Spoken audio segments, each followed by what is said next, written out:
Apple பாயாசம் செய்ய போகிறாங்க. அதுக்கு நெய் விட்டு 3 ஸ்பூன் ரவையை வறுத்துக்கலாங்க. லேசாக வறுத்து எடுத்துக்கலாங்க. அதே பேனில் நெய் விட்டுக்கலாங்க. பேரிச்சம்பழம், முந்திரி பருப்பு, திராட்சையை பொன்னிறமாக வறுத்து எடுத்துக்கலாங்க. லேசாக நெய் விட்டு ஆப்பிள் வறுத்து எடுத்துக்கலாங்க.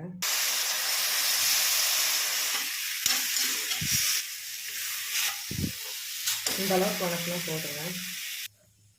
1 கப் பால் பால் நல்லா கொதிக்குதுங்க. ரவையை போட்டு கொதிக்க வச்சுக்கலாங்க. ரவையை கைவிடாமல் கிண்டினோம்னா 2 நிமிஷத்தில் வெந்துருங்க. 2 கரண்டி சர்க்கரை சேர்த்தோன்னே ஆப்பிள் சேர்த்துக்கலாங்க. கைவிடாமல் கிண்டிகிட்டே இருக்கலாங்க. நெய்யில் வச்சு முந்திரி திராட்சை போட்டு ரோஸ் பட்டல்ஸ் போட்டுக்கலாங்க. ரொம்ப டேஸ்டியான ரெடி.